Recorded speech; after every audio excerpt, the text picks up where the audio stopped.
साथ मैं हूँ हिना पैगाम और आप देख रहे हैं know more about your favourite personalities with Hina Paigam powered by Satmola. Satmola, the symbol of quality. I'm back with a very special episode and a very inspiring guest. Today, my guest is a strong woman who got married in a very young age and became a mother. But she didn't limit herself. Her desire and strong will for her goals and education made her continue her education even after marriage. Today, she is one of the most fast-growing faces in media industry. Today, my guest is the famous, the talented Neda Ahmed ji. और आपका बहुत बहुत स्वागत है आज के episode में। First of all, I would like to know a little girl from a small city became the voice of poor and needy people. How Neda Ahmed became the famous Neda Ahmed? Actually जब मैं वहाँ थी मतलब मैं उत्तर प्रदेश के संभल जिला से belong करती हूँ और जो मेरा संभल जिला है बहुत अच्छा है, बहुत प्यारा है और मैं वहाँ से अपने संभल से वहाँ के लोगों से बहुत ज्यादा प्यार करती हूँ। लेकिन कुछ था कि जैसे अगर मैं लड़कियों के डिग्री कॉलेज की बात करूँ तो वो सब वहाँ नहीं था या पढ़ाई के लिहाज से कुछ तो मुझे था कि कहीं यहाँ की अगर लड़कियां पढ़ लिख कर आगे जाएंगी या कुछ बनेंगी तो बाकी और लड़कियों के लिए भी वो एक अच्छी मिसाल कायम कर सकती है और सबसे ज्यादा उन लड़कियों के लिए जो पढ़ना चाहती है, लिखना चाहती है, कुछ बनना चाहती है। लेकिन क्योंकि मैं मुस्लिम फैमिली से बिलोंग करती हूँ, निदा अहमद नाम है मेरा और आप भी हिना बेहतर समझ सकती हो कि इतनी मुश्किलातों का सामना हम लोगों को करना पड़ता है क्योंकि हम समझा नहीं पाते हैं कि हम क्या करना चाह रहे हैं क्योंकि लोग समझना नहीं चाहते। हकीकत ये है। लेकिन बट बहुत कम उम्र में मेरी शादी कर दी गई। मैंने सिर्फ 12th किया था 2003 में और उसके बाद एकदम 2004 में मेरी शादी हो गई और जब शादी हो गई तो शादी के फिर एक साल में ही एक बेटा हुआ जिनका नाम आकिब रजा है, मेरे बड़े बेटे का नाम। तो जब आकिब हो गए तो उसके बाद मैंने अपने हस्बैंड के सामने अपनी ख्वाहिश रखी, अपनी जो फरमाइश थी वो उनके सामने जाहिर की कि मैं अभी आगे पढ़ना चाहती हूँ, कुछ बनना चाहती हूँ, अगर आप मुझे इसमें सपोर्ट करें तो। लेकिन मैं अपने आपको लकी मानती हूँ इस मामले में और मैं अपने हस्बैंड की तरह बाकी और लड़कियों के लिए भी अल्लाह से यही दुआ करती हूँ कि मेरा जैसा हस्बैंड सारी लड़कियों को मिले क्योंकि उन्होंने मेरी बात समझी। And why did you choose journalism as a profession?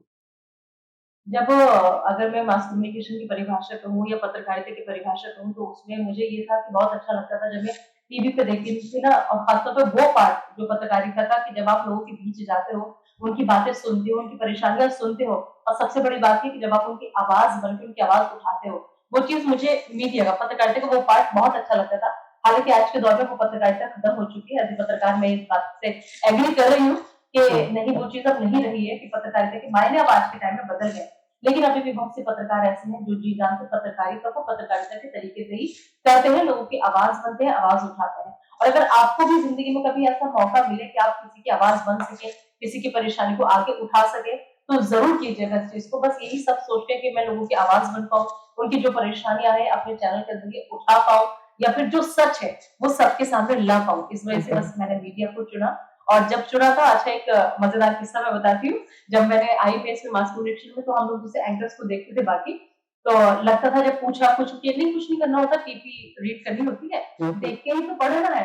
अब जब ये वाली बात है कि देख के ही तो पढ़ना है, थोड़े देख के तो हम कुछ भी पढ़ लेंगे। अब हम आ गए लेकिन अब पता चलता है यहाँ पर कि सिर्फ देख के नहीं पढ़ना होता है, अगर पढ़ाई तब कर ली होती या समझ लिया होता तो शायद आज आईएएस ऑफिसर हम बन जाते। कई न्यूज चैनलों में काम किया है, आपका अनुभव कैसे रहा है? मेरा बहुत अच्छा रहा। सबसे पहले मैंने स्टार्टिंग जो की थी अपनी वो की थी मैंने न्यूज़ वर्ल्ड इंडिया, वो चैनल हो गया है बट उस वक्त में वो फोकस न्यूज़ हुआ करता था। मतलब मैंने 2006-7 में अपना मास कम्युनिकेशन पूरा कर लिया था, उसके बाद में कुछ और गैप हुआ, फिर उसके बाद में मैंने वापसी की 2011 से मैं कंटिन्यू मीडिया इंडस्ट्री में हूँ। 2022 में हम अभी बैठे हैं यहाँ पर, तब से बिना एक दिन रुके थके कंटिन्यू में यहाँ पर। तो न्यूज़ वर्ल्ड इंडिया से शुरुआत की, फोकस न्यूज़ में हुआ करता था। उसके बाद में ईटीवी जो कि अब नेटवर्क 18 है उसमें मैंने काम किया, समाचार प्लस में काम किया, उत्तर प्रदेश उत्तराखंड का चैनल था बहुत फेमस।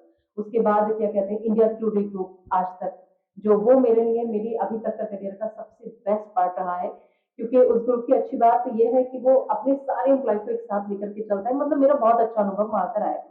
और इसके अलावा फिर मैंने जी न्यूज में भी काम किया, जी न्यूज के बाद इंडिया न्यूज में मैंने काम किया और अब मैं करंटली न्यूज इंडिया के साथ यहाँ पर हूँ, तो कई बड़े बड़े चैनल्स में काम कर चुकी हूँ। मेरा सौभाग्य रहा है कि मीडिया इंडस्ट्री के बड़े बड़े चेहरों के साथ मैं काम कर चुकी हूँ, और एक अलग जहाँ भी गई एक नया अनुभव साथ लेकर वापस आई, और एक बहुत कुछ उन लोगों से सीखने को मिलता है कि हम और कैसे अपनी पत्रकारिता को अच्छा कर सकते हैं, बेहतर कर सकते हैं। तो अभी तक का सफर इन चैनल्स पर रहा है। Amazing amazing. आज मीडिया पढ़ने वाले विद्यार्थियों के मन में बहुत से ऐसे सवाल होते हैं कि क्या हम बड़े बड़े चैनलों में हमें मौका मिलेगा, क्या हम बड़े बड़े न्यूज चैनल या मीडिया हाउसेस में अपना जगह बना पाएंगे? आपका क्या कहना है?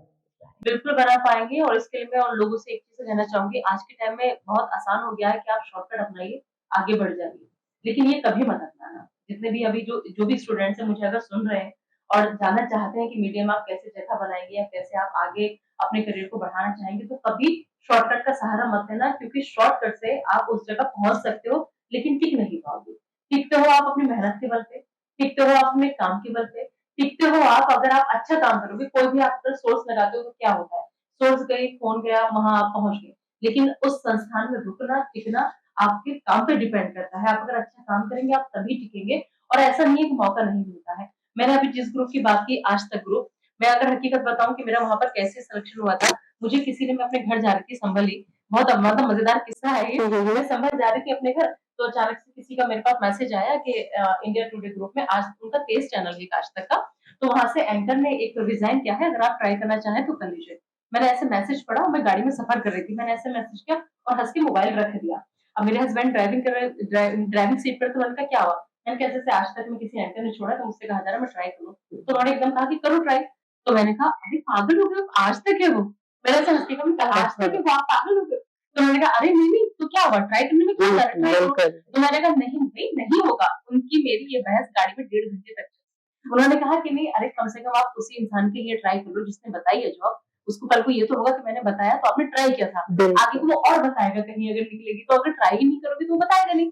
तो अब मेरी बहस होती रही, मैंने कहा अरे वहाँ ऐसे नहीं होता, क्योंकि मेरी भी सोच यही थी कि नहीं, बहुत सोर्सेज़ चाहिए होती है, बहुत ये होता है, बहुत वो होता है। कुल मिला के फाइनली लड़-लड़ा करके मैंने कहा ठीक है, मैं आपके लिए भेज देती हूँ। मैंने सेंड कर दिया।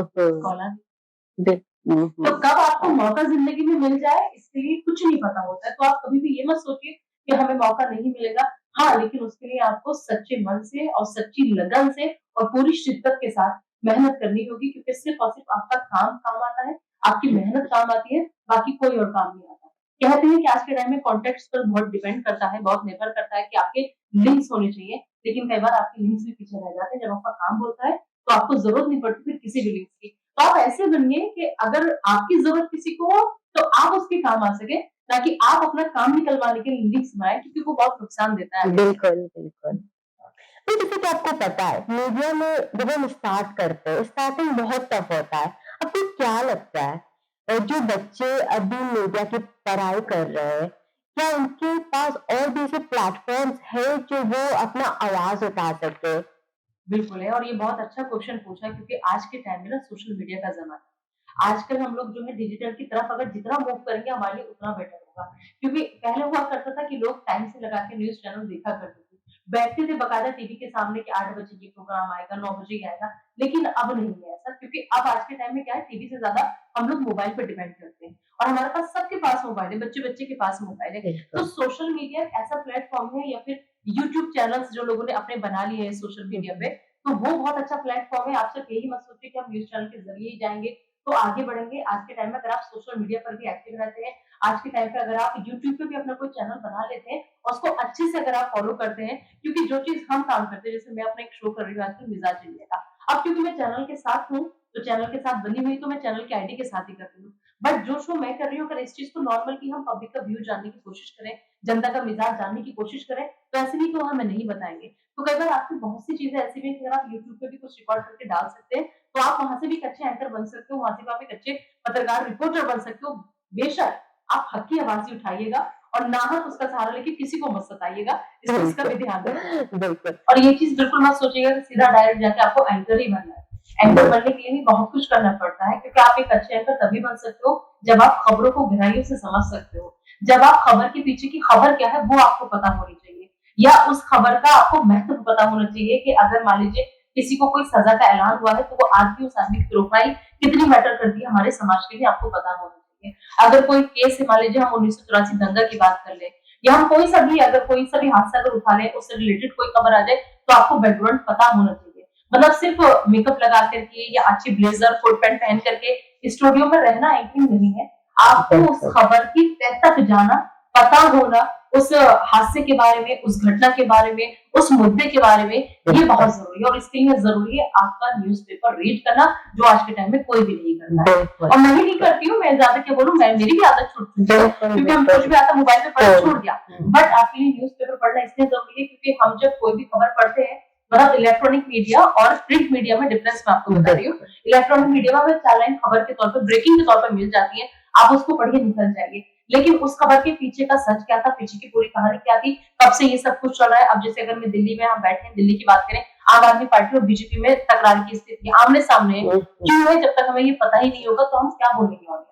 और इसके लिए हमें पेपर पढ़ना यूं जरूरी है, क्योंकि जब हम पेपर में कोई आर्टिकल पढ़ते हैं, पेपर में कोई खबर पढ़ते हैं, तो वो पूरी तथ्यों के साथ होती है, अगला पिछला क्या हुआ सबके साथ होती है, तो हमें वो पूरा मैटर इजीली पता चल जाता है। तो पढ़ाई आपको हमेशा करनी है, और हमेशा हर खबर के बारे में आपको जानकारी होनी बहुत जरूरी है। जो भी मुद्दे हैं उनको गहराई से समझना और पढ़ना बहुत जरूरी है। और सबसे बड़ी बात ये कि आप पत्रकार हैं, आपको एक तरफा नहीं होना है। आपको एक तरफा नहीं होना है। अगर आप पत्रकार हैं तो आपको इतनी हिम्मत रखनी होगी कि आप सच को सच कह सकें, गलत को गलत कह सकें। और अगर गलत को गलत नहीं भी कह सकते हैं, क्योंकि आज के दौर में आपको पता है क्या हो रहा है मीडिया के अंदर, तो अगर गलत को गलत नहीं कह सकते तो आप उसको उसका समर्थन भी मत कीजिए। बस इतना है कि ठीक है, अगर आप नहीं कह सकते तो उस जगह पर आप खामोश। बिल्कुल। मैम, मीडिया की चर्चा पहले से ज्यादा अभी आपको पता है, मुझे भी पता है कि कैसे हो गया है। तो मैं आपसे ये जानना चाहती हूँ कि मीडिया के ऊपर बहुत से ऐसे आरोप लगाते रहते हैं कि मीडिया और मीडिया वाले सत्ता के करीब है। आपका क्या कहना है इस बारे में? नहीं, ऐसा नहीं है कि सत्ता के करीब है। दरअसल अब देखो, हर किसी का अपने एक पर्सनल व्यू होता है देखने का भी, और अपने एक अलग नजरिया होता है मीडिया का। दरअसल क्या होता है ना, मीडिया अब एक आज के टाइम में ऐसा हो चुका है, और नो डाउट कि हाँ, गंद फैली है मीडिया में, मैं इस चीज से इनकार नहीं करूंगी। और ये जो मैंने जैसे कि पहले भी कहा था कि पहले की पत्रकारिता में, अब की पत्रकारिता में जमीन आसमान का फर्क है। उसके पीछे वजह ये है कि ये हाल हमने खुद नहीं किया है।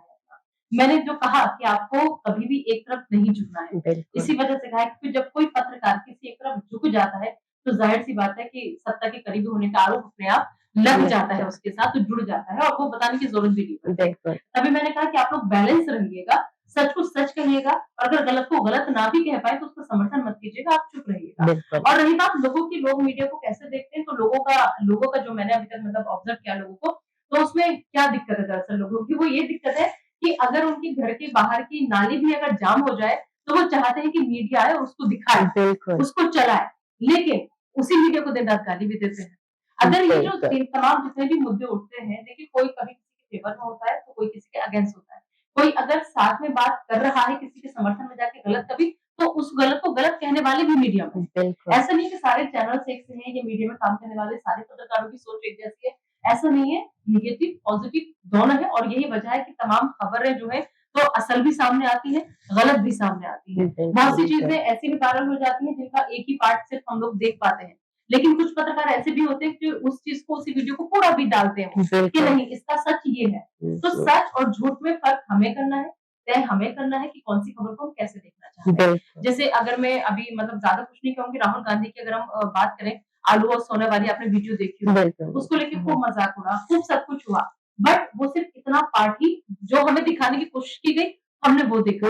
उसके बाद में जब वो पूरी वीडियो आई, तो वो था ही नहीं मसला, क्या कहानी थी वो मैटर था ही नहीं, उन्होंने उस वे में बोला ही नहीं था। लेकिन क्योंकि हम लोग आजकल सोशल मीडिया का जमाना है, बहुत जल्दी चीजें गलत जो है वो बहुत जल्दी वायरल होती है, बुरी चीजें बहुत जल्दी फैलती है, सच को दबाया जाता है, रोका जाता है, छिपाया जाता है। तो लेकिन ऐसा नहीं कि सच बाहर नहीं आता है, आता है, डिपेंड करता है हमारे नजरिए पे। और दूसरी चीज ये कि मीडिया दिखाता नहीं है, बहुत से आरोप ये भी लगते हैं आज के टाइम में कि मीडिया दिखाता नहीं है, दिखाता नहीं है, लेकिन मीडिया दिखाएगा तब जब कोई कुछ करेगा। अब जैसे अभी तक ये था कि कांग्रेस को मीडिया कवर नहीं करता, दिखाता नहीं, बीजेपी को दिखाता है। कांग्रेस नहीं दिख रही थी इसलिए नहीं दिखा रहा था। अब जब भारत जोड़ो यात्रा हो रही है, तो बताइए कौन सा चैनल नहीं दिखा, किसने कवर नहीं किया राहुल गांधी को या कांग्रेस को, किसने कवर नहीं किया। जब आप दिखाएंगे मीडिया तभी दिखाएगा, और जब आप नहीं दिखाएंगे तो मीडिया फिर किसे दिखाएगा, तो जो पार्टी करेगी मीडिया उसी को दिखाएगा, क्योंकि जो दिखता है वही बिकता है। सड़कों पे उतरना पड़ता है अपने आपको दिखाने के लिए। हमें धरना प्रदर्शन हो, कुछ भी हो, अब आप कोई सी भी चीज़ बता दीजिए जिस पार्टी का मीडिया ने ना दिखाया। बिल्कुल। आम आदमी पार्टी का इतना सब कुछ चल रहा है यहाँ पर, लगातार उनके धरना प्रदर्शन, उनकी प्रेस कॉन्फ्रेंस, उनके गुजरात दौरे कह लो, हिमाचल दौरा कह लो, कुछ भी कह लो, क्या नहीं दिखाया गया है। बिल्कुल। लेकिन इंसान अपने हिसाब से देखना चाहता है और जो आम लोगों के मतलब एक वो सेट हो गया है मीडिया के बारे में, अब वो ये चाहते हैं कि जिस भी वक़्त वो चैनल ऑन करें, देखें तो वो चाहते हैं कि बेरोज़गारी की बात हो। वो चाहते हैं कि जब भी हम टीवी देखें महँगाई की बात हो, तो हर टाइम भी महँगाई, बेरोज़गारी की बात नहीं हो सकती। सबके अपने-अपने स्लॉट होते हैं, अलग-अलग होते हैं, अलग-अलग मुद्दे डिसाइड होते हैं। तो जिस टॉपिक पे जब बात हो रही होगी उस टाइम पे अगर वो अपनी स्लॉट में एंकर उसी पे बात कर रहा होगा, तो अब बिल्कुल। ज़रूरी नहीं है क्या जब आपने टीवी ऑन किया तभी हम महँगाई की और बेरोज़गारी बेरोज़गारी, की बात कर रहे बिल्कुल, हैं। डिपेंड करता है, तो आप पूरी तरीके से आरोप नहीं लगा सकते कि मीडिया नहीं बिल्कुल, दिखाता बिल्कुल। या मीडिया महँगाई की आवाज़ या मैं खुद अपना शो करती हूँ मिजाज इंडिया का और मेरा शो ऐसा है मैं जाके लोगों के बीच जाती हूँ, जनता का ओपिनियन लेती हूँ, जो भी मैं खुला कहती हूँ कि बिल्कुल। अगर आपको गवर्नमेंट से शिकायत है, अगर आप सरकार के खिलाफ हैं, तो आप खुल के मुखालफत बिल्कुल। कीजिए और अगर आपको लगता है कि नहीं मोदी जी सब बहुत अच्छा कर रहे हैं, बीजेपी बहुत अच्छा कर रही है, तो आप खुल के सपोर्ट कीजिए। जो भी आप बोलेंगे ये आपकी राय है और कटेगा कुछ नहीं। और हमारे अपने चैनल न्यूज़ इंडिया में कुछ भी नहीं कटता। ए टू ज़ेड क्योंकि वो जनता की आवाज़ है और वही उठाना हमारा मकसद है, कि वो क्या सोचते हैं, कैसे देखते हैं, आज के टाइम में जो पॉलिटिक्स है, जो राजनीति है, उसे वो कैसे देखते हैं, वही हम सब कुछ दिखाते हैं। तो आप बोलेंगे तभी तो दिखाएँगे। बिल्कुल। लेकिन मैं खुद एक पत्रकार होने के नाते जब फील्ड में जाती हूँ, ये चीज़ मैं नोटिस करती हूँ कि अगर मैंने मान लीजिए जैसे मैं दिल्ली में ही कनॉट प्लेस गई, मैंने वहाँ जाकर के अगर दिल्ली की समस्या के बारे में बात की लोगों से, लोग नहीं बोलते। मैंने अगर उनसे पूछा कि दिल्ली में पानी की निकासी कितनी बड़ी समस्या है, नहीं बोले।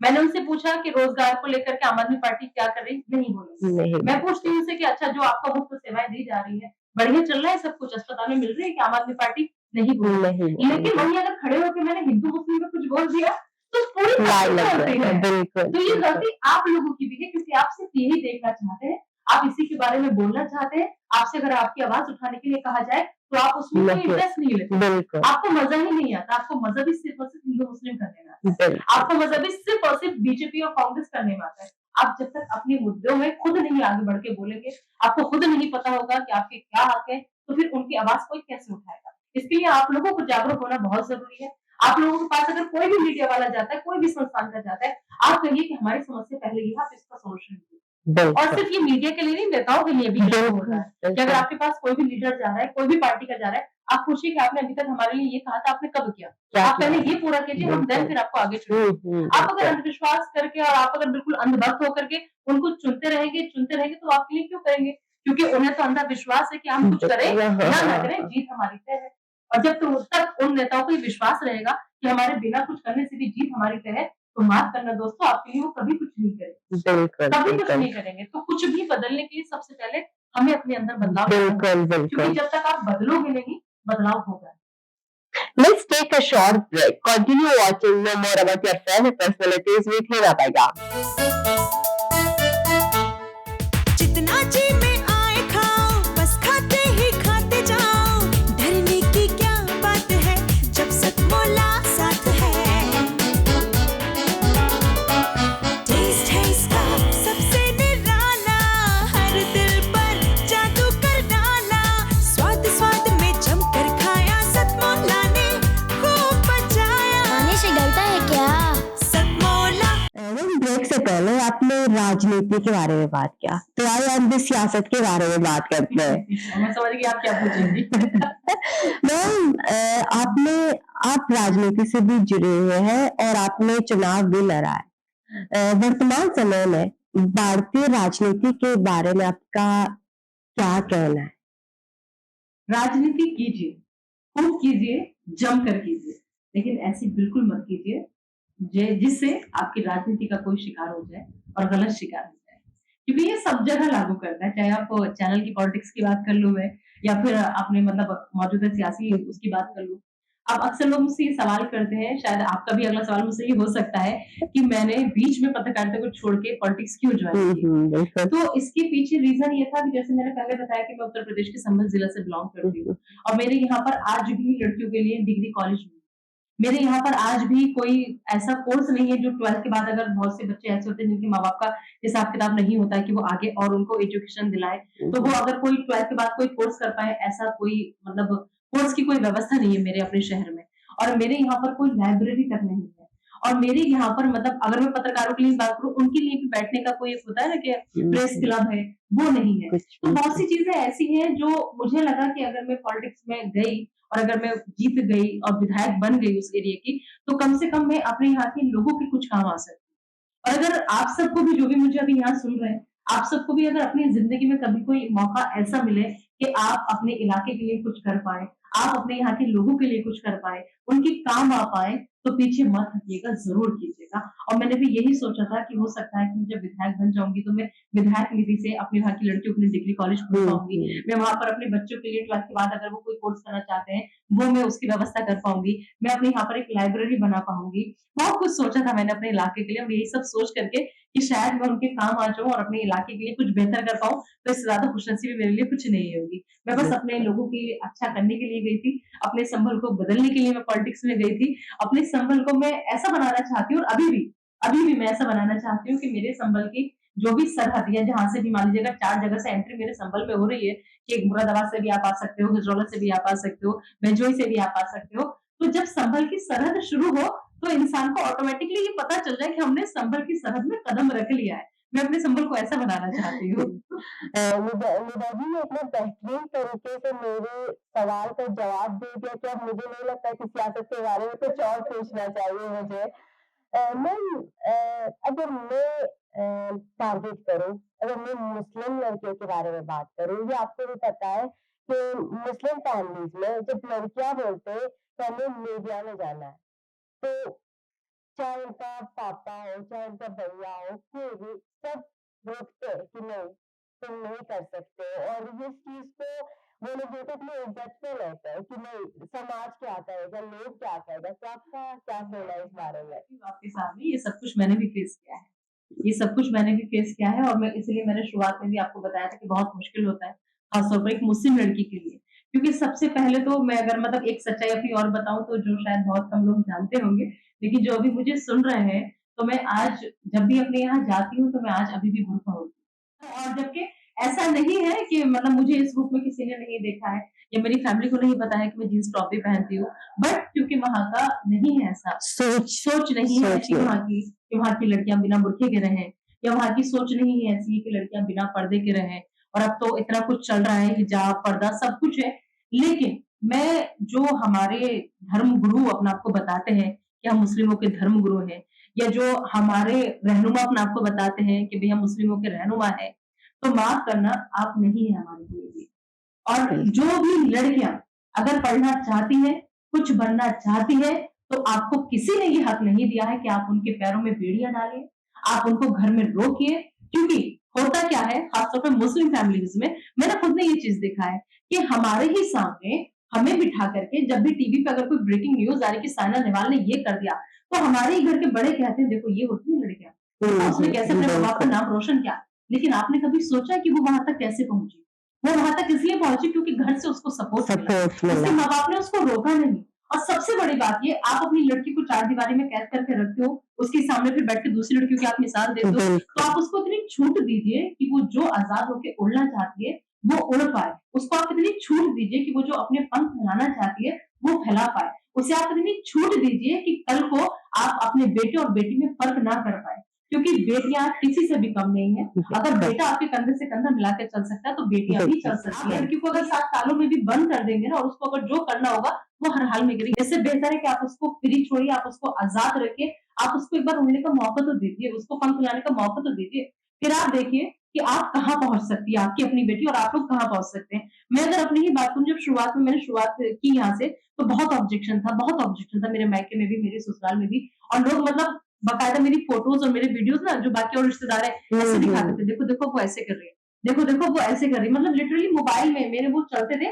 और गलत वे में दिखाते थे कि देखिए पर्दे का ख्याल नहीं है, देखिए जींस टॉप में खड़ी है, और ऐसा है वैसा है। लेकिन आज मैंने हार नहीं मानी, मेरे शौहर ने हार नहीं मानी। हमने कहा आप कहते रहिए, हमें कुछ बनना है तो करना है, तो करना है। और जब मेरे शौहर की परमिशन मिल गई, तो जाहिर सी बात है मैं उनकी शरीक हयात वो जो कहेंगे, तो मैं फिर तो रुकने ही वाली नहीं थी कि कोई मुझे रोक सकता था, कतई नहीं। मैम, आपने यहाँ पे बुर्के का जिक्र किया। अभी जो केस हुआ था, और बहुत से लोग मुस्लिमों पे आरोप लगाते थे कि अगर मुस्लिम रिलीजन के खातिर अभी जो केस हुआ था, जो एक स्कूल की जो स्टूडेंट थी वो चाहती थी कि क्लास के अंदर बुर्का पहन के स्टडी करे, ये पॉसिबल नहीं है, सबको पता है और हम लोग उसको सपोर्ट भी नहीं करते, बट बहुत लोग आरोप लगाते थे कि नहीं मुस्लिम है तो उसको सपोर्ट करेंगे। तो आपका क्या कहना है नहीं इसके नहीं बारे नहीं, में? आप मुझे एक चीज ये बताइए, अगर ठीक है मैं इस पहनावे में बैठी हूँ और अगर मेरी इस पहनावे से आपको कोई दिक्कत होगी, मैं यहाँ से हट जाऊंगी, मैं ये पहनावा फिर वहां पहन के जाऊंगी जहाँ पर मुझे अलाउ होगा। तो सिंपल सी बात है, आपके लिए वही कॉलेज नहीं है कि जहाँ पे आपको हिजाब के साथ अंदर एंट्री नहीं मिल रही है। और अगर आपकी जिद ये है कि आपको हिजाब पहनना है, तो आप अपना कॉलेज दूसरा चूज कर लीजिए। सब जगह ड्रेस कोड हिजाब नहीं है, लेकिन हम अगर जिद के साथ जाएंगे वहां पर कि नहीं हमें हिजाब के साथ ही एंट्री करनी है, देखो सब जगह का एक ड्रेस कोड होता है, हमारा भी ड्रेस कोड कोड है कि हम जब ऑन ईयर जाते हैं, अभी मैं क्योंकि मैं ऐसे बैठी हूँ तो मैंने ये डाल रखा है, लेकिन जब मैं ऑन ईयर जाऊंगी न्यूज पढ़ूंगी तो मैं ब्लेजर और उसमें आ जाऊंगी। एक बिल्कुल ड्रेस कोड होता है, सबका होता है। बच्चे भी अगर हमारे स्कूल में जाते हैं तो उनका भी एक ड्रेस कोड होता है, यूनिफॉर्म होता है, यूनिफॉर्म होती है, और हमें बिल्कुल। जब उस स्कूल की वो यूनिफॉर्म है तो उसी को फॉलो करना है। हम्म, जब अगर नहीं है परमिशन तो उस चीज को इशू आप क्यों मना रहे हैं? और अगर आपको हिजाब में करना है तो जहाँ परमिशन है आप वहां एडमिशन ले लीजिए, सिंपल। बिल्कुल और रही बात, कुछ लोगों ने इस चीज को ऐसे भी लिया कि मुस्लिम जो है जबरदस्ती अपनी लड़कियों पे थोपते हैं कि आपको पर्दे में रहना है, बुरखे में रहना है, तो बहुत ऐसा भी बिल्कुल नहीं, ऐसा भी बिल्कुल नहीं है। मैं अगर यहाँ ऐसे रहती हूँ तो ये मेरी अपनी मर्जी है, ये मेरा अपना हक है। और अगर मैं अपने संभल शहर में बुरखा होती हूँ तो वो भी मेरी अपनी मर्जी है, बिल्कुल क्योंकि वहां का बिल्कुल। माहौल ऐसा नहीं, तो ठीक है मैं वहां कुछ दिन को जाती हूँ तो मैं अपना वहां बुरखा में रहती हूँ, वो मेरी अपनी मर्जी है, जबरदस्ती मुझे किसी ने नहीं उड़ाया है। तो ये भी बिल्कुल। कहना गलत है कि जबरदस्ती थोपा जा रहा है बुरखा, ऐसा हम्म, नहीं है। मैं एक मुस्लिम लड़की बैठी हूँ आपके सामने बिना बुरके के बैठी हूँ, मुझ पर किसी ने कुछ नहीं थोपा है, कतई नहीं थोपा है, और मेरी पूरी फैमिली मुझे सपोर्ट करती है, सबको पता है। तो यही तो आपने बुरके का जिक्र किया, पिछले दिनों में 3 तलाक का मुद्दा बहुत ज्यादा उठा था। 3 तलाक में भी किस तरीके से प्रेजेंट किया गया मुस्लिमों में, मतलब क्योंकि हमारे यहाँ एजुकेशन की कमी है, इसमें मैं आज भी इस बात से एग्री करती हूँ कि मुसलमानों में एजुकेशन की बहुत ज्यादा कमी है और वो आज भी पढ़ना लिखना नहीं चाहते, नहीं और यही चाहते वजह हैं। है कि वो इतनी पीछे है। और लेकिन अगर वो सही से समझेंगे चीजों को, बैन जो हुआ था वो तलाक बैन नहीं हुआ, हाँ 3 तलाक तीन बैन हुआ। तलाक। और जबकि आप अगर इस्लाम को अच्छे से पढ़ेंगे तो आपको भी पता होगा इस्लाम में भी वो तरीका तलाक का बिल्कुल नहीं है जिसे बैन किया गया था। और जब वो तरीका है ही नहीं, आपका इस्लाम भी उस ऐसे तलाक को जायज नहीं ठहरा रहा है, तो फिर अगर बैन हो रहा है तो आपको दिक्कत क्या है?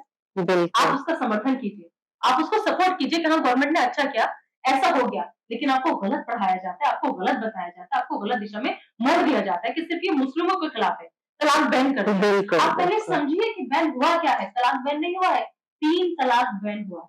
अगर आप गहराई से मुद्दों को समझेंगे तो आपको ये फर्क कम महसूस होगा, और सिर्फ हिंदू मुस्लिम की सोच से देखेंगे तो आपको बुरखा भी आपसे जोड़ के देखा जाएगा। आप अगर उसकी बात करेंगे क्या कहते हैं तलाक की, तो वो भी आप उसी से जोड़ के देखेंगे। तो मेरा बस इतना कहना है कि अगर आप पढ़ेंगे लिखेंगे तो आप मुद्दों को अच्छे से समझ पाएंगे कि असल में हो क्या रहा है। तो फिर आप किसी भी धर्म गुरु की या किसी भी मुस्लिम स्कॉलर, पता नहीं उनको किसने उपाधि दे दी, बैठे जाते हैं चैनल्स पे बैठ के ज्ञान, एक एक एक मतलब एक रत्ती भर का ज्ञान नहीं होता है, लेकिन वो आकर के पूरी कौम को बदनाम करके चले जाते हैं। तो ऐसा किसी को भी अपना रहनुमा मत बनाइए, ऐसा हक किसी को भी मत दीजिए जो आपके बारे में पूरी कौम का टेका लेकर के बैठ जाए और बिल्कुल आपकी पूरी बिल्कुल कौम को बदनाम करके चला जाए। ऐसे लोगों से सावधान रहिए आप लोग। बिल्कुल। मैं अभी मैं चाहती हूँ कि हम इंडियन भारतीय वुमेन के बारे में बात करें, ना हिंदू ना मुस्लिम।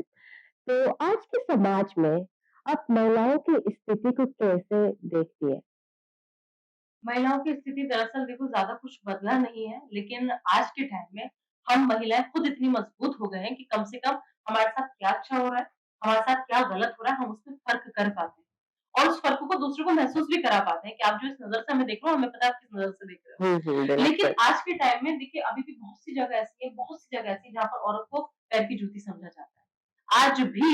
और जबकि मतलब मैं अपने मतलब घर में भी बात करूँ तो अक्सर होता है जैसे मेरे भाई वगैरह ही मेरे हस्बैंड वगैरह छेड़ देते हैं कि नहीं, नहीं खाना तो आप ही बनाओगी। मैं उनसे हाँ कहती हूँ कहाँ हाँ। लिखा है कि खाना मैं ही बनाऊँगी?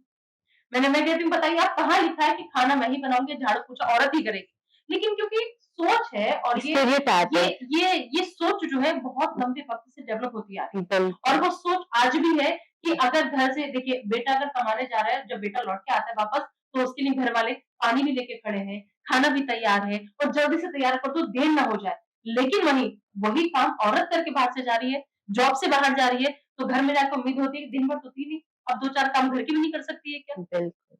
ये सोच है और ये सबकी है, और ये सिर्फ मर्दों की नहीं है, औरतों की भी है। औरतों के लिए। औरतों की भी है, महिलाओं की भी, महिला के लिए ही। सबसे पहले अगर हम देखें महिला ही दूसरे महिला के लिए हाँ, सपोर्टिव नहीं है। बिल्कुल, बिल्कुल। और जबकि आज के टाइम में बहुत बहुत ज़रूरी है कि आप लोग एक-दूसरे को सपोर्ट कीजिए, आप लोग एक-दूसरे का सहारा बनिए। सहारा मतलब ऐसे नहीं बनिए कि किसी को सहारे की ज़रूरत है आपके, आप सहारा ऐसे बनिए कि अगर कोई भी परेशानी है, कुछ भी है, हिना यहाँ बैठी है, तो हिना को मुझसे ये फीलिंग आनी चाहिए कि अगर हिना के ऊपर कभी भी कोई परेशानी आती है तो निदा अहमद खड़ी रहेगी। अब वो चाहे एक बहन के रूप में खड़ी रहे, एक दोस्त के रूप में खड़ी रहे, एक कलीग के रूप में खड़ी रहे, लेकिन उसको एक महिला का सपोर्ट मिलेगा हमेशा। मैं हमेशा हिना की आवाज को उठाऊंगी आगे। तो ये भरोसा अगर हम आपस में महिलाएं एक दूसरे को दे देना तो यही बहुत बड़ी बात है। बिल्कुल। और जो मर्द आज भी ये सोचते हैं कि महिला उनके पैर की जूती है, तो सॉरी रहेगा बॉस, अब ऐसा नहीं है। अब वो पैर की जूती कब औरत के हाथ में आ जाती है आपको पता भी नहीं चलेगा। तो आज के टाइम में कमजोर समझने की तो गलती बिल्कुल भी मत कीजिएगा, बिल्कुल भी मत कीजिएगा। और पहले सब कहते थे कि आज के टाइम में जो लड़कियां हैं वो लड़कों के कंधे से कंधा मिला के चल रही है, नहीं, बल्कि हमने उस कंधे से भी आगे कदम बढ़ाना स्टार्ट कर दिया है। हम अब उनसे आगे हैं, क्योंकि कोई सा भी काम ऐसा नहीं है जो आज के टाइम में औरत नहीं कर सकती है। बिल्कुल अपनी कुछ पुरुष प्रधान जो सोच लिए बैठे हैं उसको आप लोग अपनी एक साइड रख दीजिए, क्योंकि हम लड़कियां सब कुछ कर सकते हैं और वो कर सकते हैं जो आप सोच भी नहीं सकते। इवन आप नहीं कर सकते। बिल्कुल। लास्ट में मैं आपसे पूछना चाहूंगी कि युवा के लिए, यूथ के लिए आपका क्या संदेश है? युवाओं के और यूथ के लिए देखिए, युवा में बहुत ताकत होती है और आजकल के जो युवा है वो आने वाले हमारे देश का भविष्य है।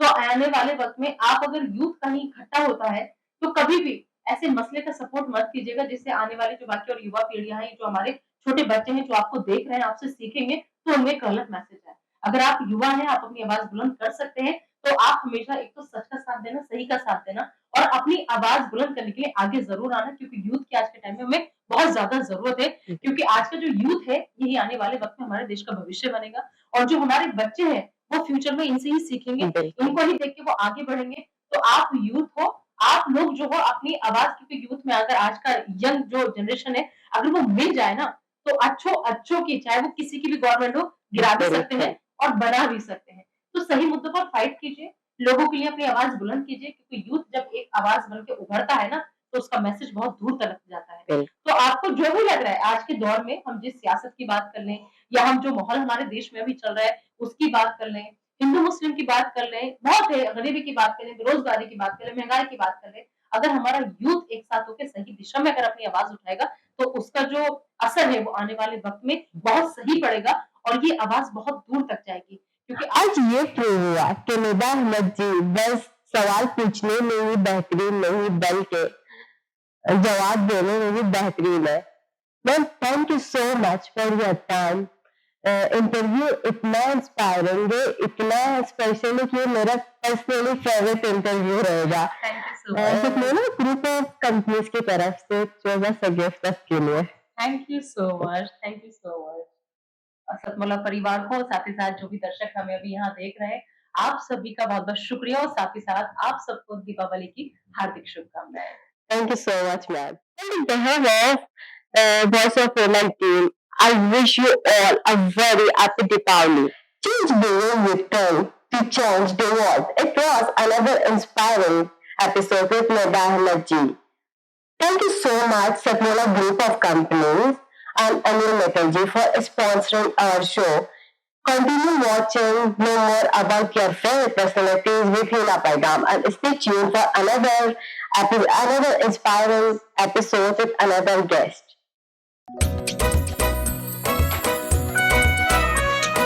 हर पल मस्ती और रंगीन विद सतमोला नमकीन, इससे बेटर है नथिंग। सतमोला नमकीन डिफरेंट टेस्ट है बेमिसाल, पनीर भुजिया भी कमाल, इसके टेस्ट के सब शौकीन। हाँ सतमोला नमकीन, सतमोला स्वीट्स एंड नमकीन, इससे बेटर है नथिंग। हाँ सतमोला नमकीन।